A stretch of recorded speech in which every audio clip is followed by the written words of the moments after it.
listening to Harvest Point Ministries. Pleasing God, making disciples.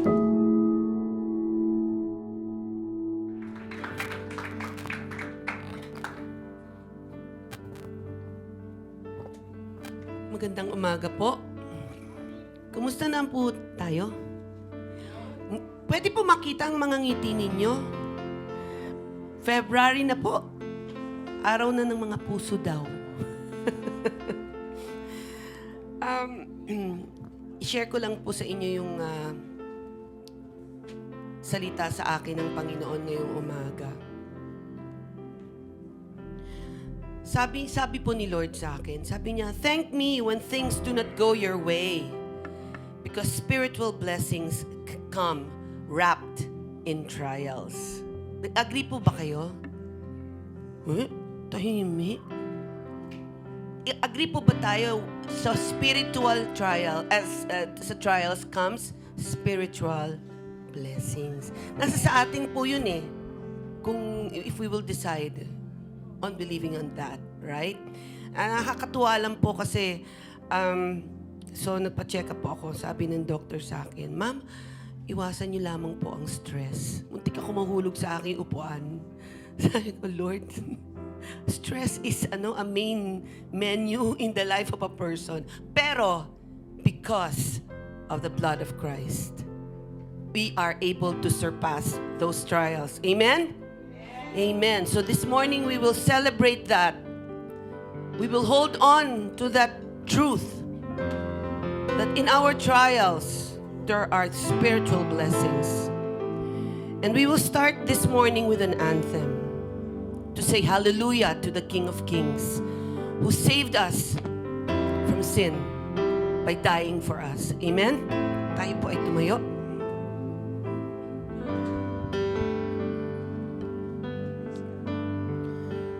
Maraming salamat, O Diyos. Indeed, Father, Lord, ano man ang darating sa amin, Panginoon, O Diyos, sa araw-araw, Lord, we are able to face it boldly because of the grace that comes with the blood of Christ. Maraming salamat, O Diyos. We are renewed, we are healed, we are fresh. Your grace is new every morning, O God. Maraming salamat, O God.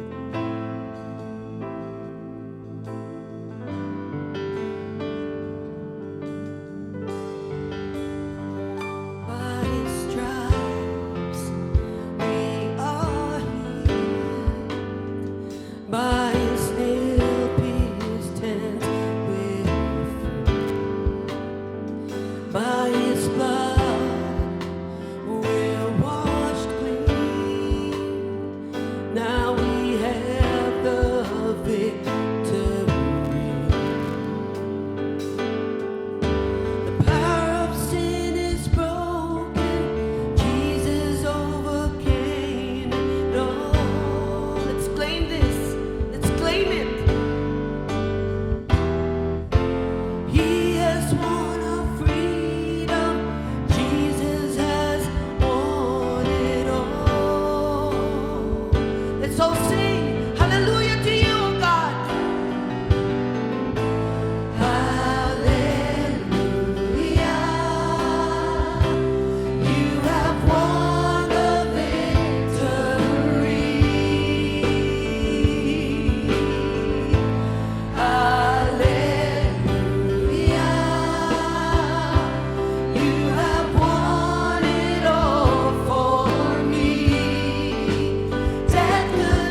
palaging mayroong ngiti sa ating mga bibig. Palaging mayroong peace sa ating mga heart. Palaging may joy sa ating heart. Kahit na dumating man ang mga pagsubok. Bakit? Because our God has risen. Amen? Amen. Let's continue to sing.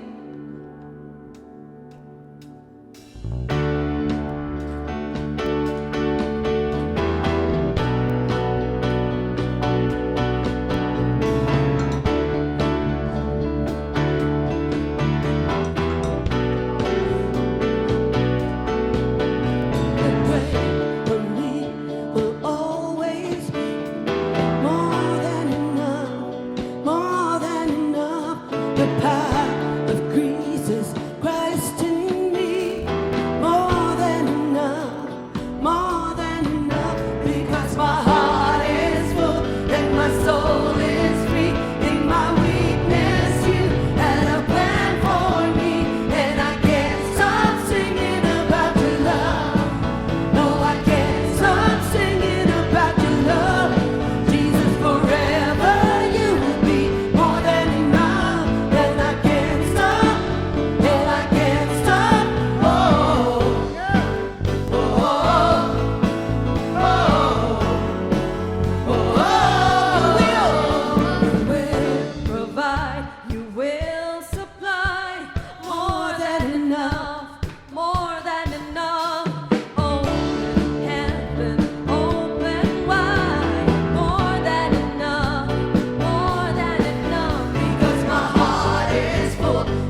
magsilbing tagapagdala ng inyong pag-ibig sa mga tao ito.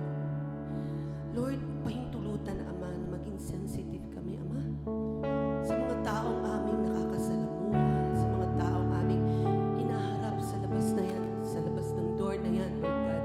Lord, sa umagang ito, huwag niyo pong pahintulutan na aalis kami sa lugar na ito na wala pong inspirasyon sa aming puso. Lord, kiniklaim namin kiniklaim namin that you have risen. Kiniklaim namin that the Holy Spirit is with us. Lord, pahintulutan lamang, Ama. Hayaan lamang, Ama, na maipasa namin ito sa mga tao sa labas. Magkaroon kami ng tunay na bigat, na burden para sa mga tao sa labas na makilala kayo, Panginoon o Diyos. Send us, Lord. Send us to the mission field, O Lord God. Send us out to the mission field. Lord, sa ganung paraan, Panginoon Ama, nagkakaroon din kami ng kagalakan sa aming puso, ng kasapatan na tanging kayo lamang ang makapagbibigay, Panginoon. And we will continue to speak of Jesus, the author and the perfecter of our faith. Purihin ka, Panginoon Ama.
Yan, maraming salamat sa ating, thank you po.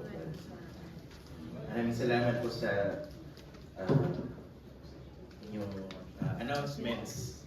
Napaka saya na andito po tayo ngayon ulit para makinig sa salita ng Diyos. And for the past weeks, napakarami na po nating natutunan about God being the Lord of the harvest.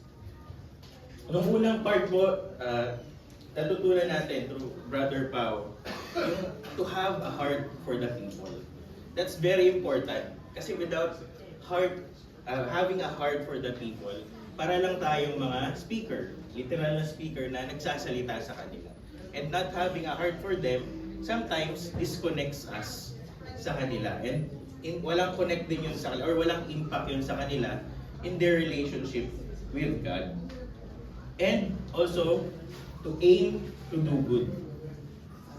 Kasi alam natin ito, na sa ating pamumuhay sa trabaho, sa bahay natin, sa ating mga komunidad, barangay, at kung saan man tayo naroon, alam natin na their eyes are on us. Lahat pinagmamasdan tayo. And sometimes may nagsabi nga sa akin, Kuya Mahoy, sabi niya, alam mo, nakilala ko ang Lord dahil na-encourage ako sa life ng isa niya daw kaibigan. Dahil yung kaibigan niya na yun ay isang believer, Kristiyano. And nakita niya na isinasabuhay niya yung gospel.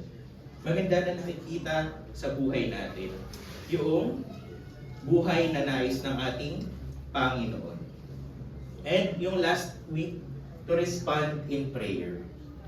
Itong lahat ng ginagawa natin or lahat ng pinaplano natin sa church, itong anniversary month natin, kung wala ang Lord, wala rin to. It's just, kumbaga, sabi nga sa Bible, basahan lang lahat ng ginagawa natin kung wala ang Diyos.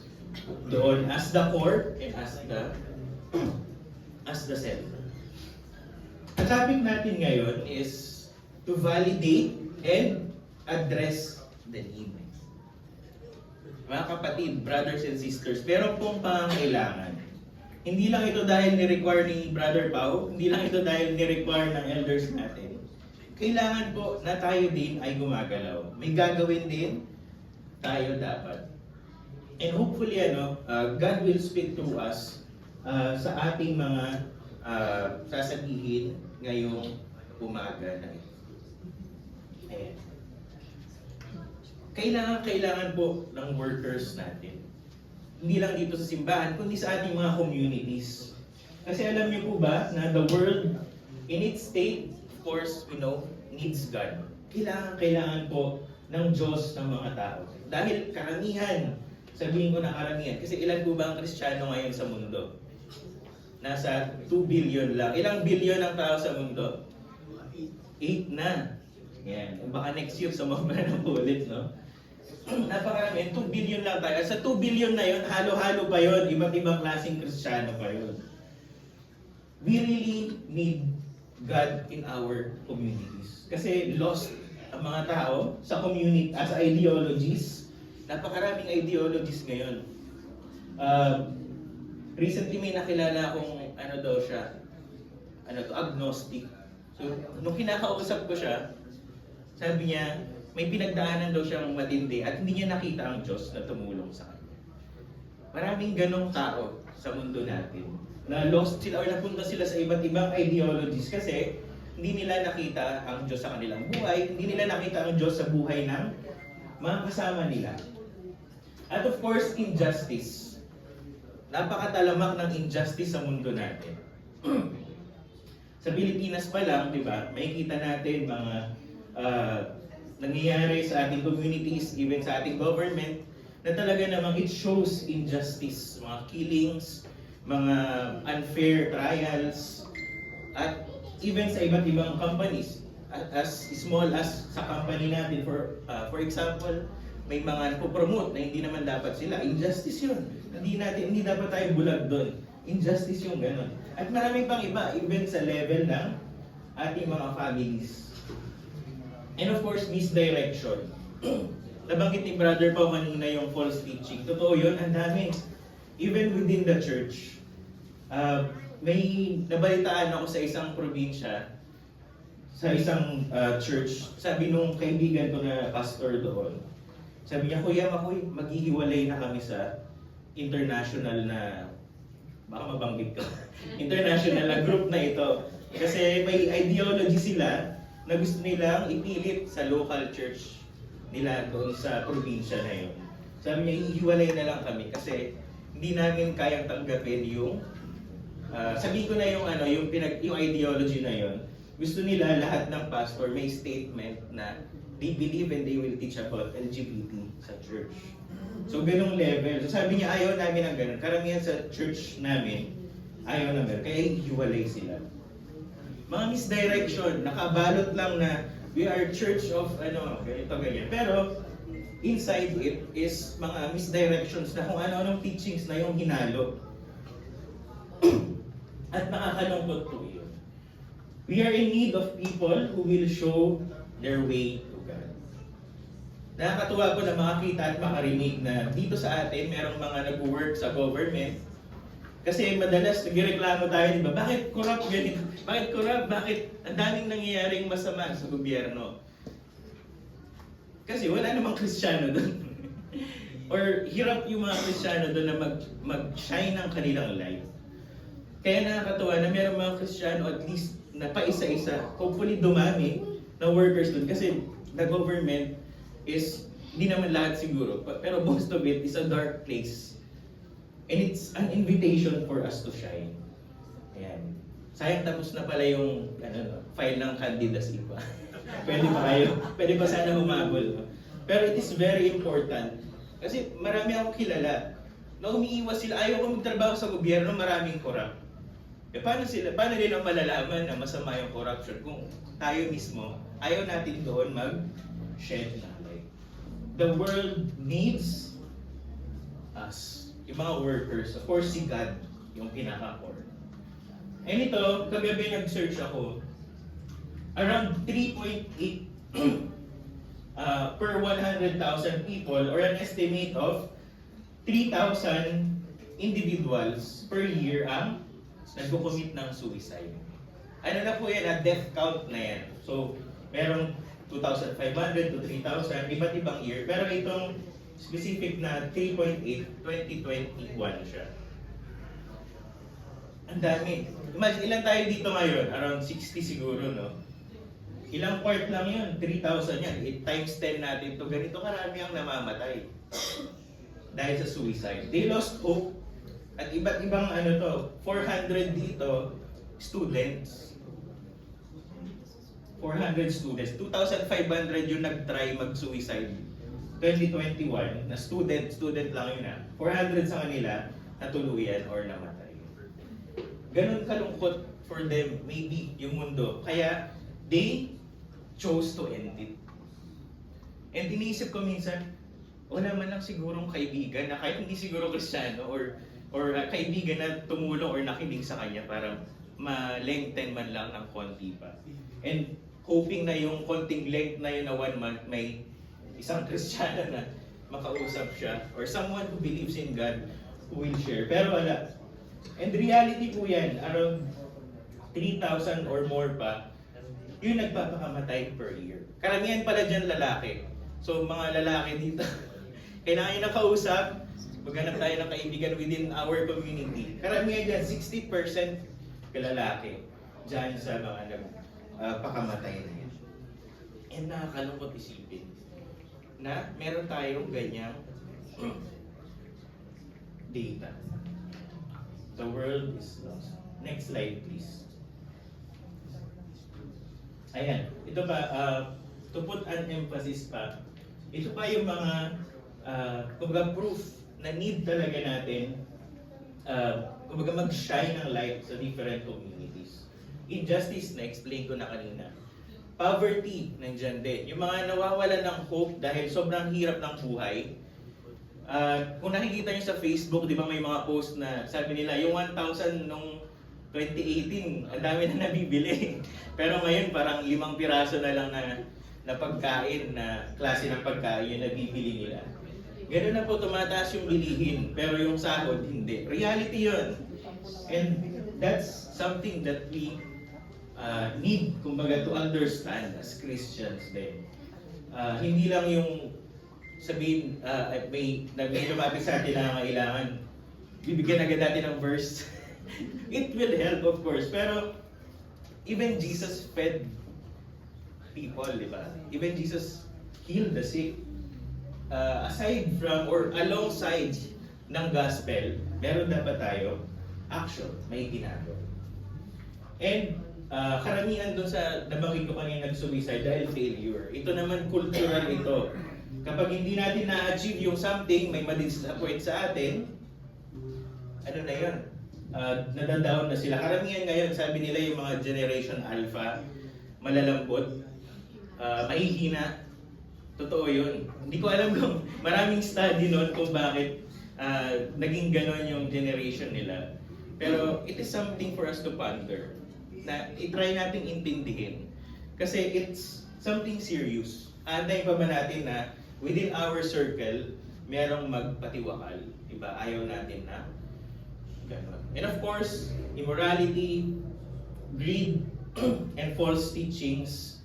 I think Harvest Point is one of the churches na na-attendan ko or na-commitan ko na talagang very open to talk about these things. I believe may counsel within us na tumutulong talaga to address these kinds of things. And I'm happy then about that.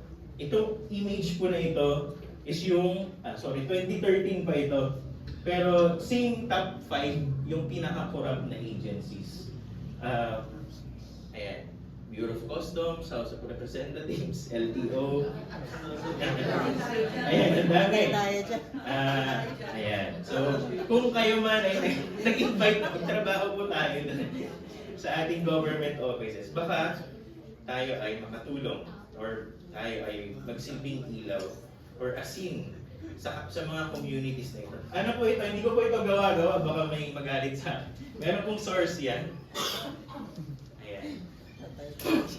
And of course, yun nga, binabanggit ko, let us try to look for communities or even sa natin, sa mga jobs natin ngayon, sa mga work natin. May mga communities within na we can shine the light. And even online. Ito, i-share ko lang ito. Next slide po. Tinakpan ko na lang yung pangalan ng nag-share. Itong group na ito is ano nga tawag? Living Alone Philippines. Pwede nyo i-search sa Facebook. Living Alone Philippines. Group siya ng mga tao na tumitira mag-isa sa kanilang nagsarili na, humiwalay sa pamilya, ganyan, or kung ano naman yung story nila.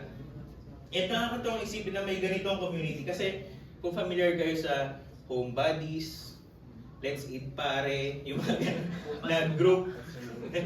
Yung medyo pag nag-post ka doon, madaming mga loko-lokong nagre-reply, di ba? Nagtanong ka kung anong masarap na kainan, iba yung sagot, mga ganon. Pero dito, napadpad pala ako dito kasi hindi dahil mag-isa ako. Napadpad ako dito dahil naghahanap ako ng mga tips about buying mga furnitures, mga aircon, mga ganon. So, may nakita ako mga tips dito, pero halo-halo dito. Ito yung isang story, may mga mas malalalim, at mas magaganda pang story dito. Pero ganito ka-open yung mga tao. Sabi niya, ang lonely ng buhay ko. Sabi niya, living alone and work from home. Feel ko wala ng excitement. Always alone. Yan. Gusto ko rin minsan may makausap at makasama. Kahit mag-walk, mag-coffee, eat out, or chill, my life is so empty. Habang patagal na patagal, nakaka-overthink if nasaan na ba ang happiness. Ayan. Nung nabasa ko, sabi ko, nalungkot ako na somehow natuwa. Nalungkot ako kasi ang lungkot naman kasi ng shinare niya. Pero natuwa ako kasi shinare niya, di ba? Kaysa itago niya. And yung mga tao, magaganda yung comments. Bro, sali ka sa communities ng running, hiking, ganyan. Parehas tayo, ito nakarelate siya. Parehas tayo, living alone and work from home. I'm living alone for 14 years. Wow. Tagal na. Ayan, so madami siyang shinare dyan. Tapos may isa lang ako nakitang, sabi niya doon, search for Jesus, sabi niya. Yung nakalagay doon.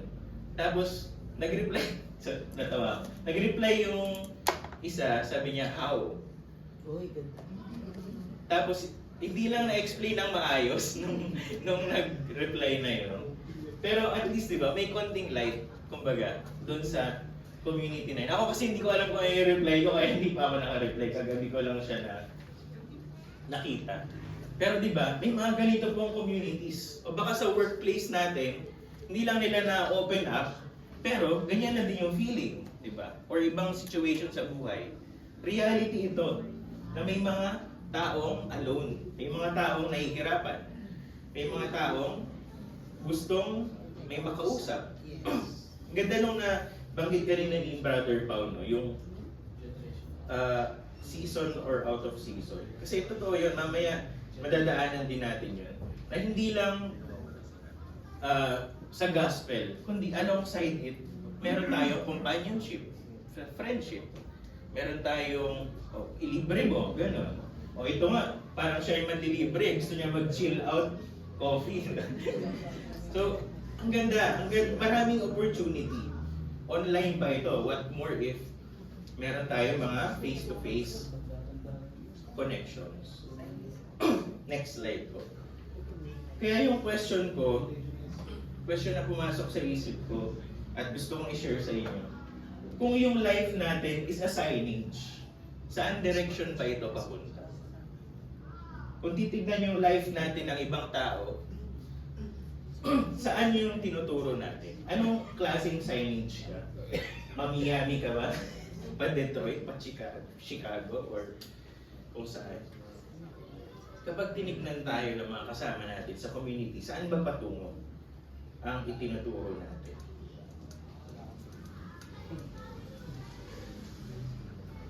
Ang passage po natin is Matthew 9:35 to 38. Gusto kong basahin ito ng different naman. I would like everyone to close your eyes or at least be silent. And I will read it and try to meditate personally. Kung ano yung word or kung ano yung mag-strike sa inyo. And ayun, i-meditate ninyo yun. Let me read. Matthew 9:35 to 38. Jesus went through all the towns and villages, teaching in their synagogues, proclaiming the good news of the kingdom and healing every disease and sickness. When he saw the crowds, he had compassion on them, because they were harassed and helpless, like sheep without a shepherd. Then he said to his disciples, "The harvest is plentiful, but the workers are few. Ask the Lord of the harvest, therefore, to send out workers into his harvest field." Pwede na po natin open ang eyes natin. Thank God for His word.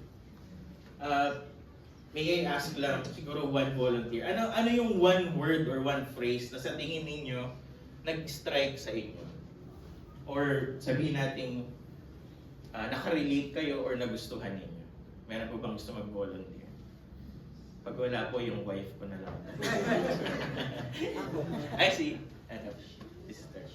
Walang mic. Hindi, Ay, sorry po. backward. Ayan. Ayun, yung they were harassed and helpless like sheep without a shepherd. Thank you po. Ang ganda. Yan po yung reality. No? People are getting harassed. Reality sa atin, sa Pilipinas, or sa communities natin. They are being harassed or harassed and helpless. Sheep. Yan po yung isang proof na need nating gumalaw. Galaw-galaw, guys. Amen. Kasi as time goes by, parami ng parami yung nagiging helpless or nahaharas sa mundo natin. Thank you po for that. Ang ganda ng context nitong passage natin ngayon. Next slide po. Kung babasahin natin yung whole chapter 9 ni Matthew and even a few verses sa chapter 8, makikita natin yung takbo ng story. Magandang tignan din natin yun, no, para makita natin. Oo nga, no? Yung story is, Jesus healed. Makikita nyo doon, may paralyzed doon, may hinil si Jesus. May tinuruan din siya. May kinol pa nga siya, di ba, si Matthew. And performed miracles. May finorgive din siya. Yun yung context na makikita ninyo. And isa din na consistent doon, if not all, most of it, merong nagda-doubt at may nag-ridicule. Ridicule is either Pharisee or yung mga nagda-doubt na mga tao. And very much aligned sa context ni Matthew. Bakit niya sinulat itong Book of Matthew? Kung mag-research tayo, makikita natin, or baka alam na ng karamihan dito, na ang Book of Matthew is addressed sa Jews, sa mga taga-Israel. Ibig sabihin, may familiar na sila sa Book of God, or yung 5 books pa lang nung time na yun eh. Pentateuch. Familiar na sila doon. Kumbaga, nagsisimba na sila. Sila ay nakikinig ng Word of God. Yun yung context nito. Ang original na, kumbaga, binigyan ni Matthew nito or yung address niya nito is for those people. And saktong-sakto na itong group of story na to, ine-emphasize niya na merong mga nagda-doubt kay Jesus. Kumbaga, makaka-relate yung mga readers nito. Kaya nga, it's very timely and very great na itong passage natin na to, katulad ng pinag-aralan natin, I think 2 weeks ago, it is not just a call to act or call to action. It's not just to look for harvesters, but to draw near to God. Kung babasahin natin ulit yung passage, ano yung action word doon sa verse 38? Kasi in-state ni Jesus na, sa 37, in-state ni Jesus na, the harvest is plentiful, but the workers are few. Ano yung action word? Ask. Ask the Lord. Aside from recruitment, naghahanap tayo ng workers, ang pinaka-essence nito is for us to ask. Ask the Lord. Kasi siya yung Lord of the harvest. Mamaya, mas kukunan ko pa yan ng detail. Pero, let us imagine that, Sa lahat ng doubt natin na, kunwari, lalapit tayo, si-sharean ko to, ay, ang taray. Di ba ganun? Or, ay, ang hirap lapitan. Di ba? Kumbaga, complicated isipin. Pero, going into this, learning, it's not directly my job. It's the Lord. Kaya we ask for the Lord. Kasi hindi natin talaga kaya yan. Kahit anong strategy, kung hindi tayo nag-inquire kay Lord, most probably it will fail. Kumbaga, may great divide talaga na nangyayari. Even within our churches or within us na nangyayari, no? And minsan magandang itackle na, ano nga ba yung problema? Ang problema, kaya hindi tayo nakaka-reach out sa mga tao. Problema ba yung word ni God? Malamang hindi. Diba? Problema ba yung approach natin? Pwede. Problema ba yung testimony natin? Pwede. Marami pang iba na pwedeng itackle. Kaya maganda rin na, kumbaga yung reflection natin is somehow reflection of us within. Ano nga ba yung nangyayari? Or within the church. Ano nga ba yung nangyayari? Ano nga ba yung kailangang pag-usapan? Ano nga ba yung kailangang i-arrange na training or na session or na topic para ma-address yung mga ganito? And hopefully, as we go on dito sa ating Lord of the Harvest na series, and even dun sa mga susunod pa, makuha natin yung essence na yun. Kailangan merong shift na mangyari. Imbes na ganito yung fina-fund natin, ganito na dapat. So, mga ganon, marami pang pwedeng mangyari. At marami tayong pwedeng gawin. Pero let me focus on this, isi-share ko. Ang haba pala ng intro ko, sorry. Next, po.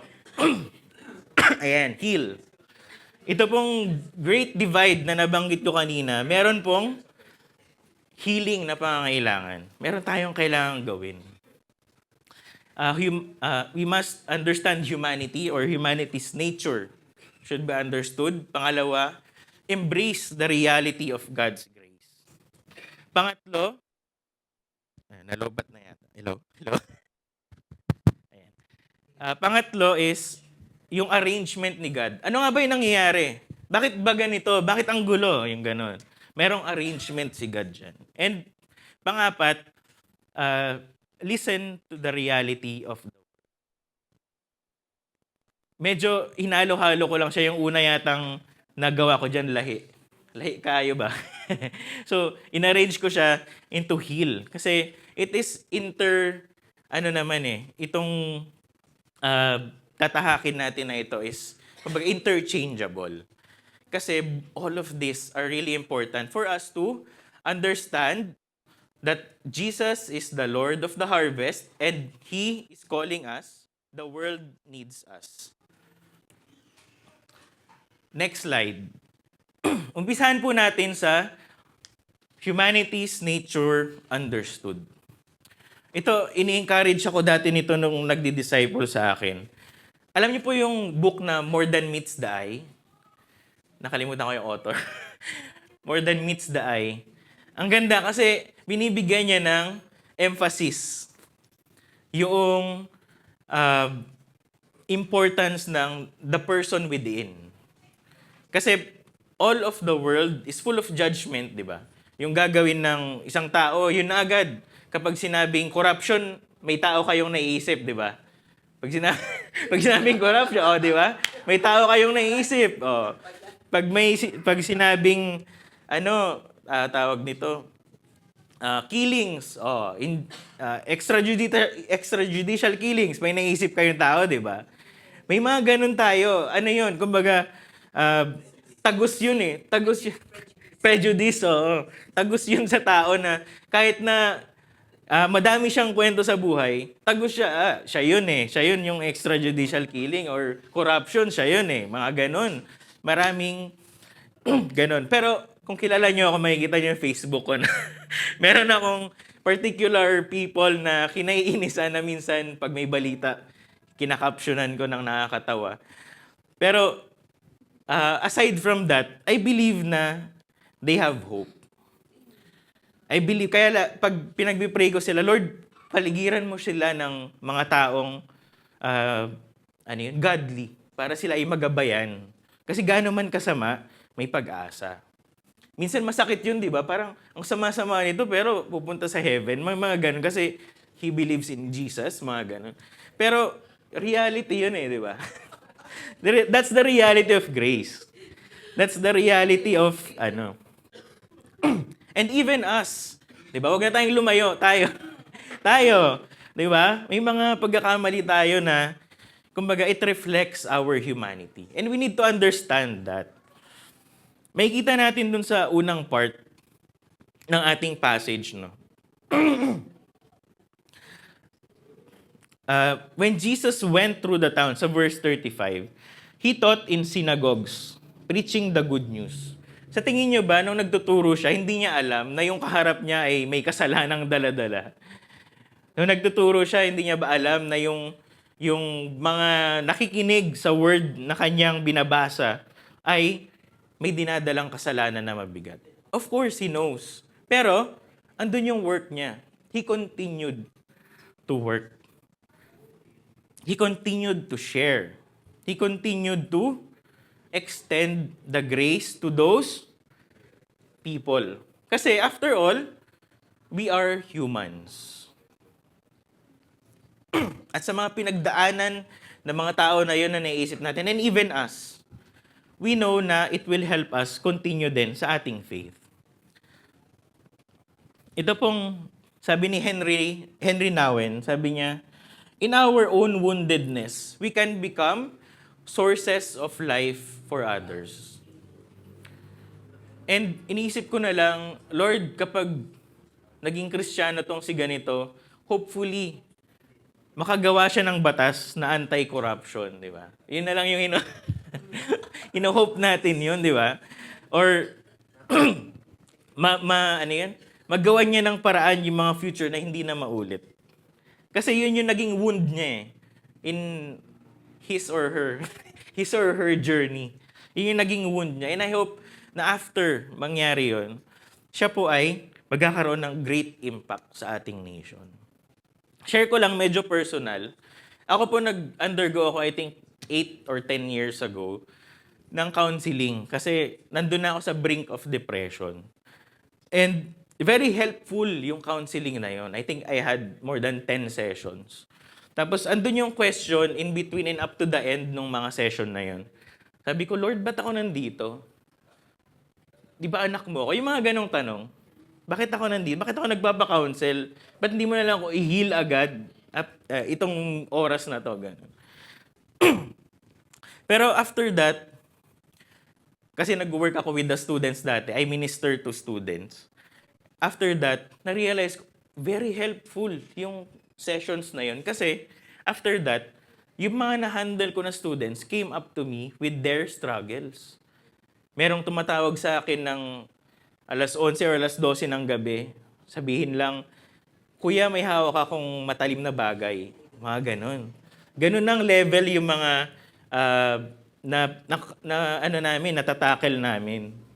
And very helpful yung time na yun. Kasi yung wound ko na yun na nag-struggle ako personally became a source of life. Parang ganito. To other people.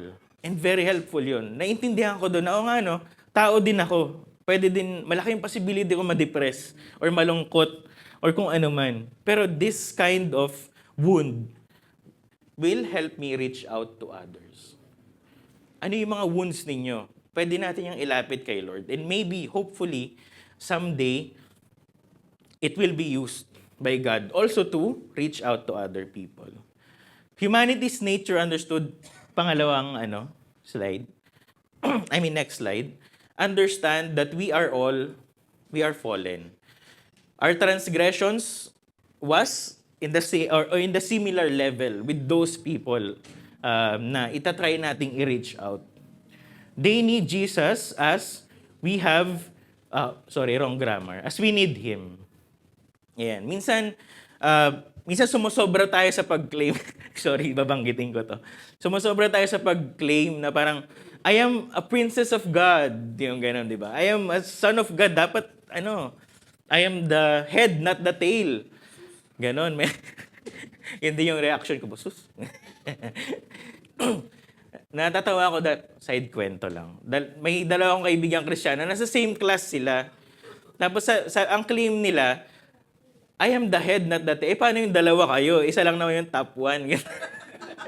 So, anong nangyari? Ewan ko, hindi ko na inano. Bahala na kayo. So, sometimes ganun tayo, no? Which is, somehow, kumbaga nakakatulong siya sa atin. Pero, we forget that we are humans. No? Tanong ko nga minsan, sabi ko, bakit ba gustong-gusto nating maging spiritual entity? Mahiwalay tayo sa pagiging tao, di ba? Pero si Jesus, mas gusto niya naging tao. Parang opposite yun, di ba? Parang masyadong, siya. Ano yan? Naglagpasan ba? Di ba? That's something to reflect sa atin. Kasi sometimes we forget that we are humans. Na mas nakaka-relate pa tayo sa mga tao natin, kapitbahay natin, tao natin sa kasama sa trabaho, dito sa church. Mas makaka-relate tayo dito kaysa sa angels. Pero bakit minsan, mas gusto nating pag-usapan yung mga angels or entities, other entities. Sometimes we must also reflect na aren't we all sinners? Ang difference lang, of course, tayo may Jesus. Meron tayong Jesus na nagpapatawad or nagpatawad na sa atin. Sila wala pa. And that's the one thing na maganda nating dalhin or i-introduce sa kanila through different kinds of strategies. Next slide po. Embrace the reality of God's grace. Yan. Ito na, medyo konting emphasis. No? God saves even the worst of sinners. Sa 1 Timothy 1:15. Imagine natin, balik tanaw tayo. Kayo ba, nung sinave kayo, anong itsura nyo? Anong itsura nyo? Anong pinagdadaanan ninyo, di ba? Self-reflection. That same grace, yung grace na yon na ginamit ni Lord sa inyo, na maligtas kayo kung saang putikan man kayo galing dati, yun din yung grace na gustong gamitin natin or gawin ni God sa mga taong ito. We are not holier than them. Or may ganun kasing thought dati, di ba? Yung, I think, early 2000s na uso yun na holier than thou. Diba? Yung porke Kristiyano na siya, nasa pedestal na siya. Pero ang totoo, hindi ah. Ang totoo, lahat tayo, lahat tayo pinatawad, lahat tayo papatawarin ng Diyos. Lahat tayo nagkasala. Sabi ni Timothy Keller, ni Kuya Tim, we only fully grasp the gospel when we understand, as Paul did, sabi niya, that we are the worst sinner we know. Yun yung isang reflection na, I think, hopefully hindi naman nawawala na. Pero parang karamihan kasi na mapapanood natin sa YouTube ngayon ng mga preaching, yung mga payaman na mga messages or pag-good vibes. Pero very important ito to remember na we are people who sinned and was forgiven. And there are people out there who are sinning that needs to be forgiven. Yun yung reality ng grace ni Lord. Next slide po. Jesus taught of the way of forgiveness. Yung grace niya is a demonstration of His love and mercy for all. Minsan kailangan nating go back to the basic eh. Ako may hinahabol akong mga training of trainers, kung familiar kayo dun sa appreciative inquiry, yung mga hinahabol ko kasi hindi pa ako nakaka-trainers training, yung Langham Preaching Conference. May mga ganun akong sinalihan matagal na hindi pa ako nakakasali sa mga training of trainers nila. And minsan parang masyado kong naisip ko na parang, parang I think I must go back to the basic. Kasi aanihin ko naman yung title or yung opportunity na yun to be a trainer of trainers kung meron akong loose strings from the basic. And yung basic na yun is yung God's grace to people. God's love, God's mercy to people. Very, very important yun. This always reminds me na the grace I have received is also the grace that God wants for His people or for the world. Next slide po. Arrangement of God. Ayan. We must also remember na God is the Lord of the harvest. He oversees the process. Ito yung nabanggit ko kanina, it's God's job to change the person. We are just gatherers. Minsan nag-overthink tayo, di ba? Na parang, itong taong to, kung sa work natin, hindi tatalab sa kanya yung ganitong approach. Baka hindi lang to magbago, sayang lang yung effort, sayang lang yung time.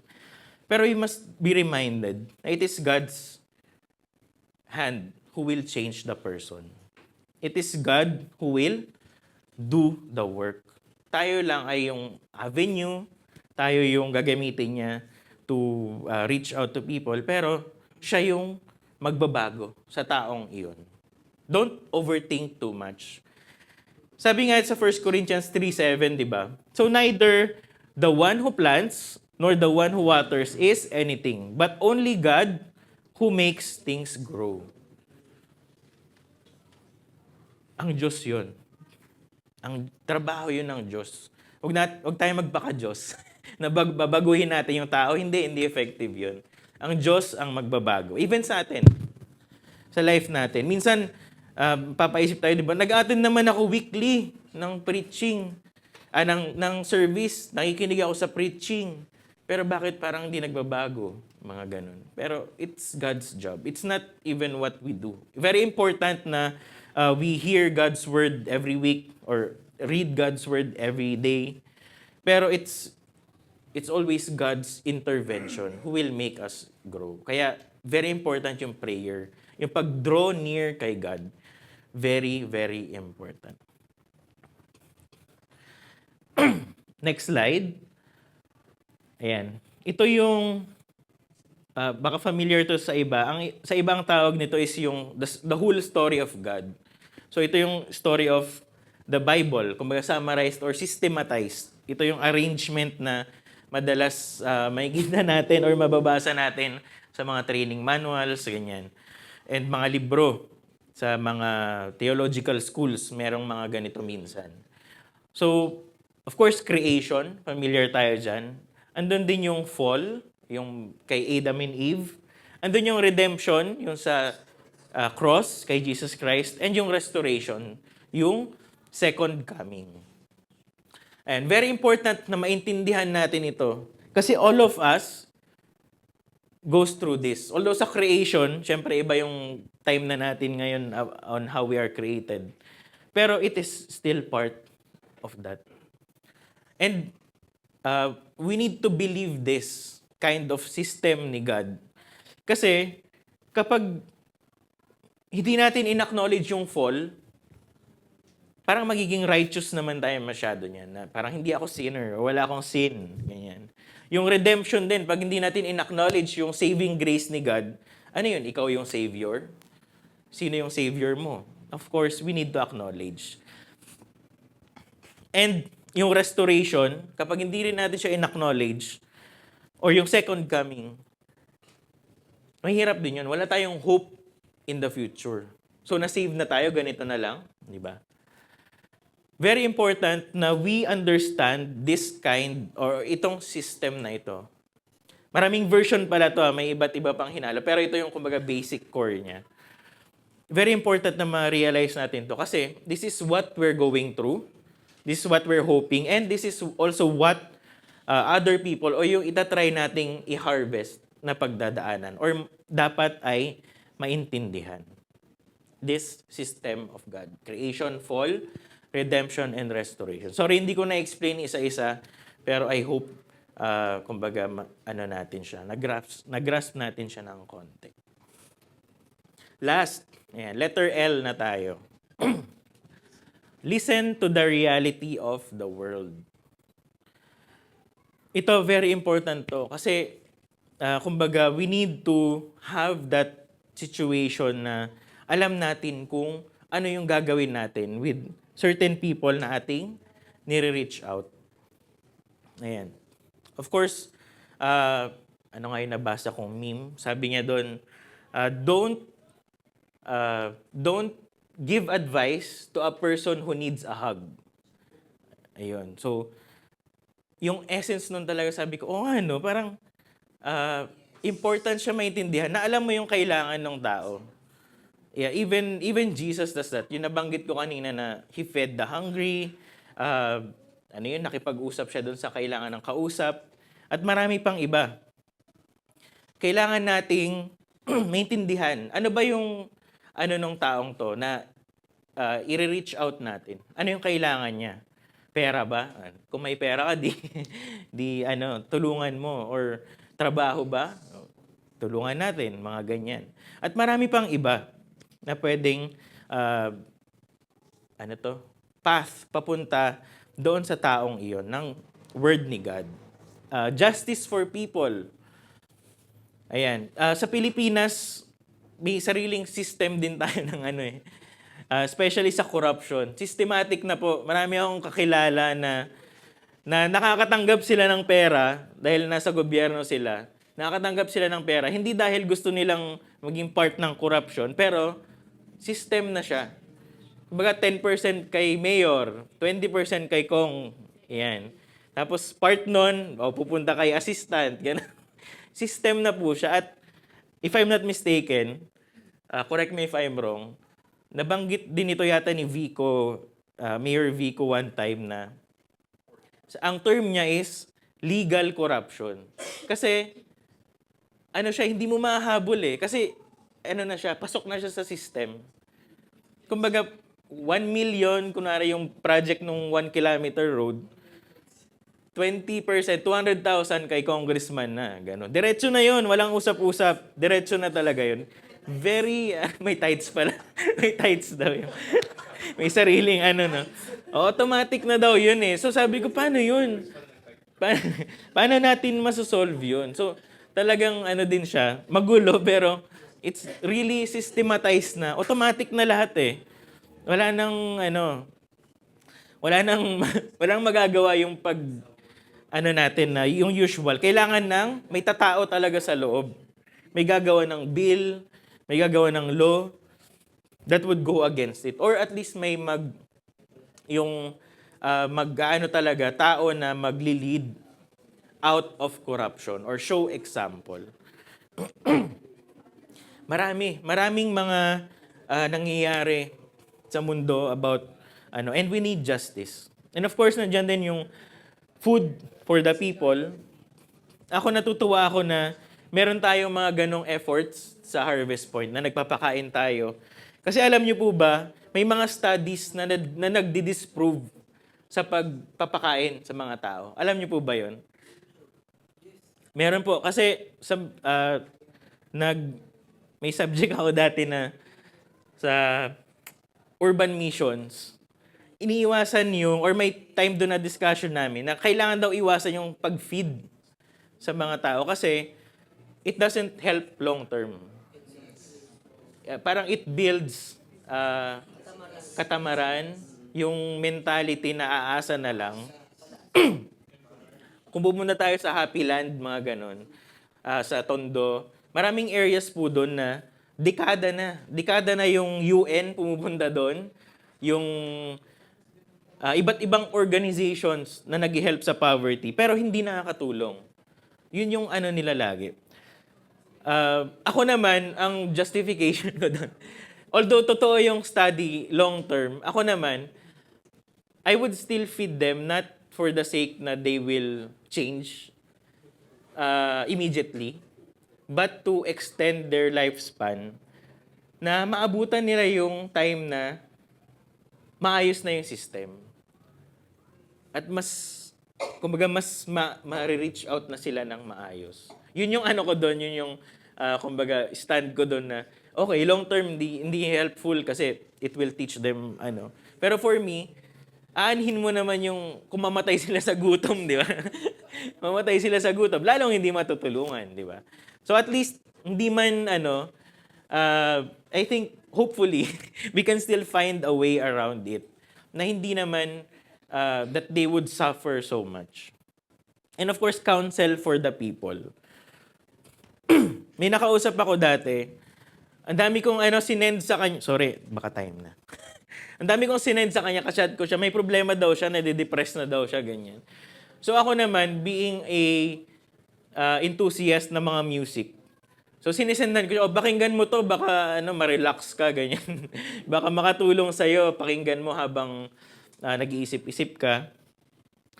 Tapos sabi niya, Kuya, hindi ko kailangan yan, sabi niya.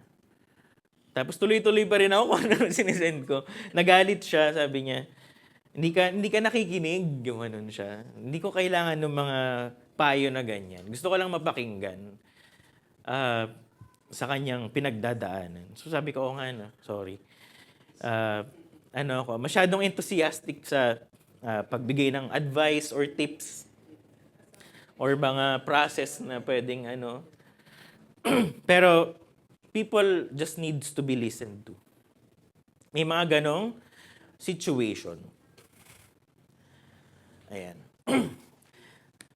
And sabi dito sa Micah 6:8, He has shown you, O man, what is good, and what does the Lord require of you but to do justly, to love mercy, to walk humbly with our God.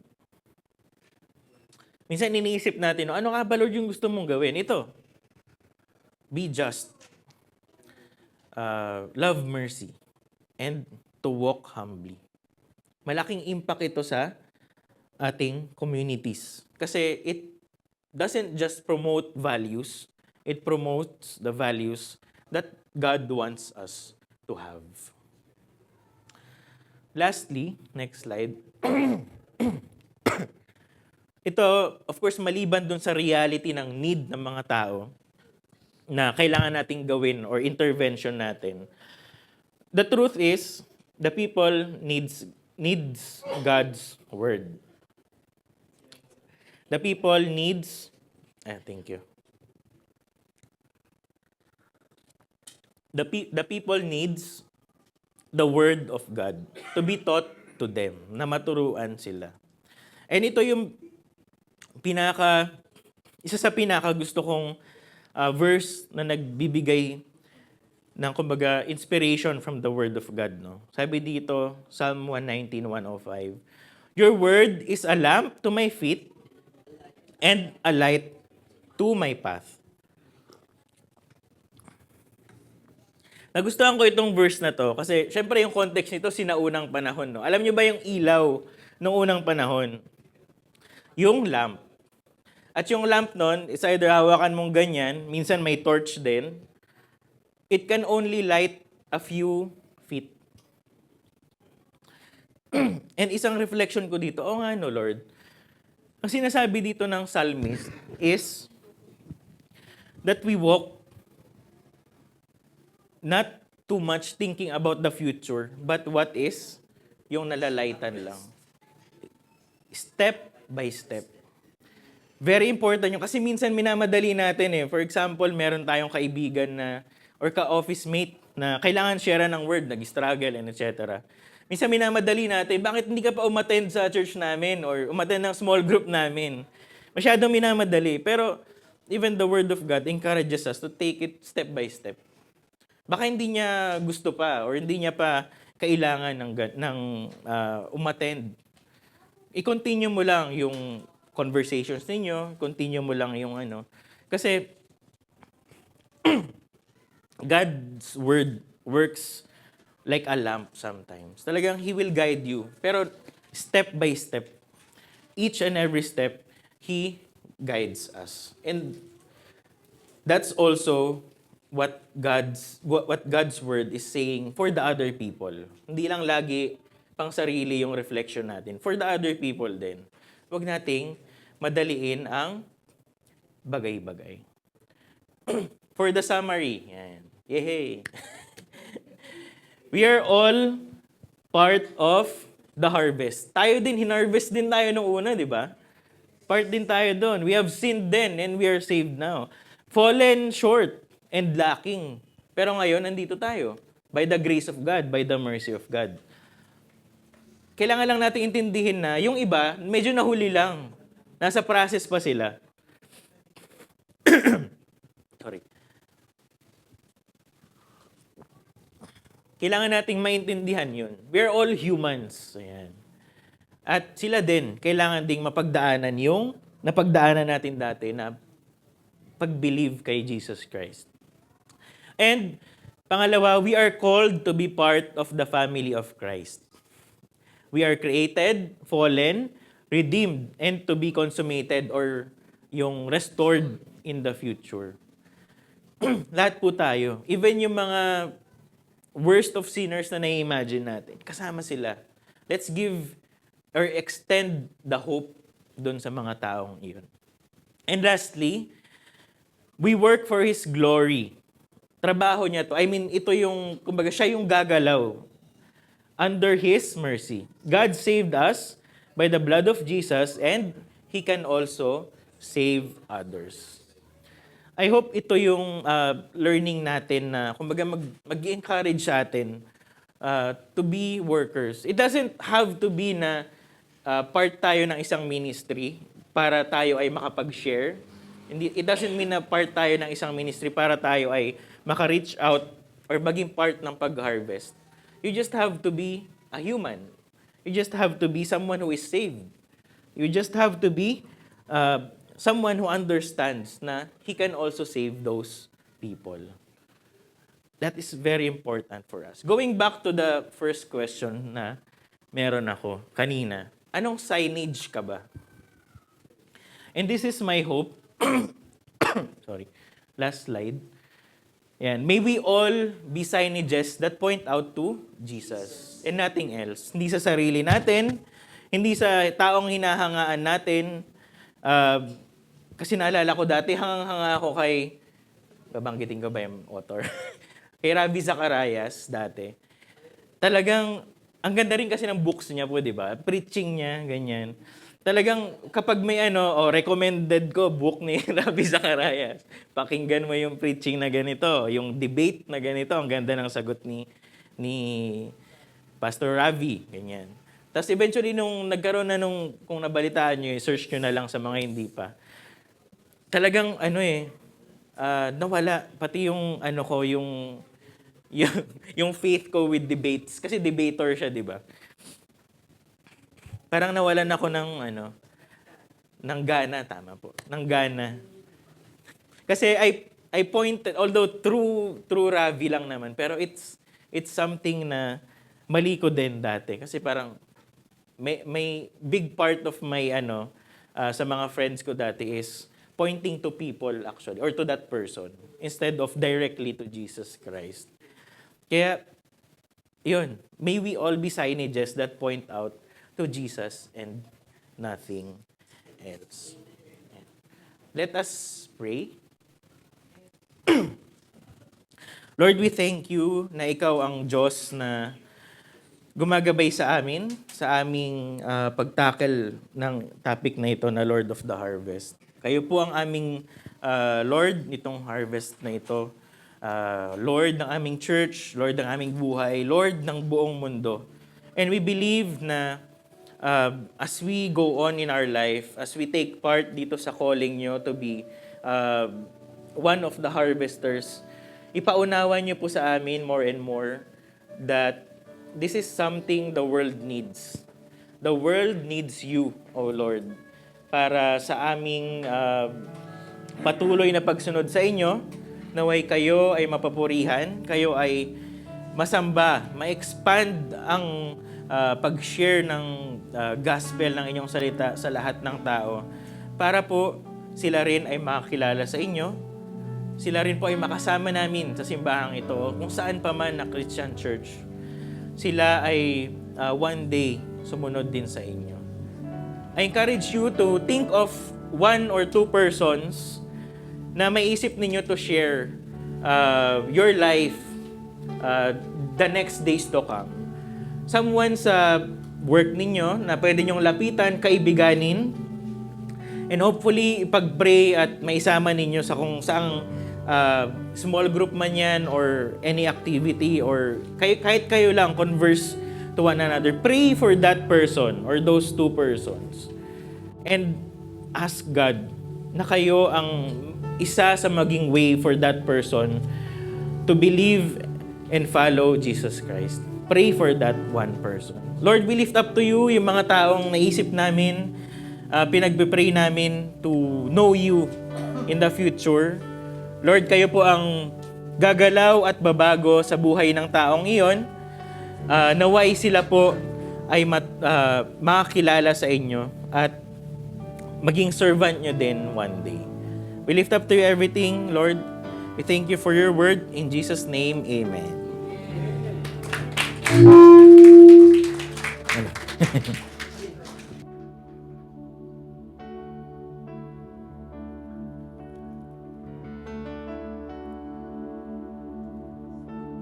Hello. Siguro po, it's very timely na awitin natin muli itong portion na ito ng awit na ito. Tayo po tumayo.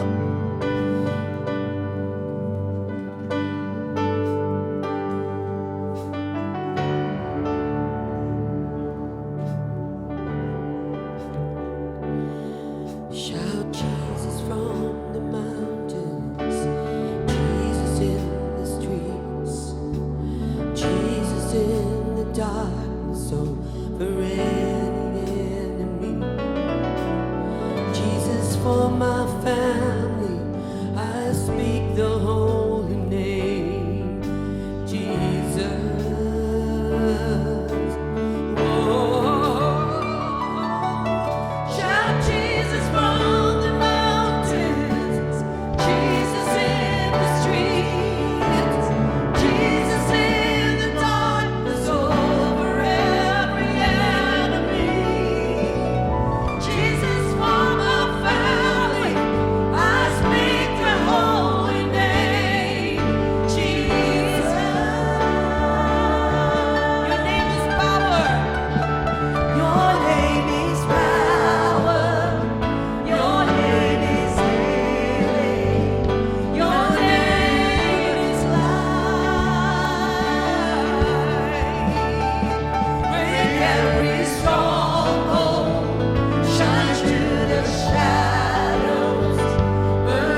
Thank you. Praise the Lord.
Praise the Lord.